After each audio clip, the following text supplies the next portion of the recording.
తమిళనాడు ప్రభుత్వ ఉద్యోగులకు తమిళం తప్పనిసరి నేర్చుకోవాలని మద్రాస్ హైకోర్టు మదురై బెంచ్ పేర్కొంది. ఇప్పటికే కేంద్రం, తమిళనాడు రాష్ట్రాల మధ్య జాతీయ విద్యా విధానం అమలు విషయంలో వివాదం కొనసాగుతోంది. తమిళ భాషలో నిర్వహించిన పరీక్షల్లో ఫెయిల్ అయ్యానని, తనను తమిళనాడు ఎలక్ట్రిసిటీ బోర్డు ఉద్యోగం నుంచి తొలగించిందని హైకోర్టును ఆశ్రయించారు జయకుమార్ అనే వ్యక్తి. తన తండ్రి నావీలో పనిచేస్తుండటం వల్ల తాను సిబిఎస్ఈ స్కూల్లో చదివానని కోర్టుకు వివరించాడు. అందువల్ల తమిళం నేర్చుకోవడానికి వీలు పడలేదని చెప్పాడు. జయకుమార్ పిటిషన్ తోసిపుచ్చింది హైకోర్టు. త్రిభాషా సూత్రం అమలును రాష్ట్రంలోని రాజకీయ, సినీ ప్రముఖులు, ప్రజలు తీవ్రంగా వ్యతిరేకిస్తున్నారు.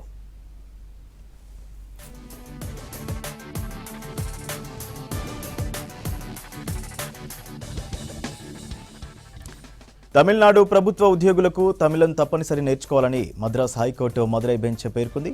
ఇప్పటికే కేంద్రం, తమిళనాడు రాష్ట్రాల మధ్య జాతీయ విద్యా విధానం అమలు విషయంలో వివాదం కొనసాగుతోంది.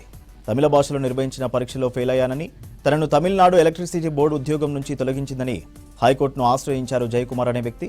తన తండ్రి నావీలో పనిచేస్తుండటం వల్ల తాను సిబిఎస్ఈ స్కూల్లో చదివానని కోర్టుకు వివరించాడు.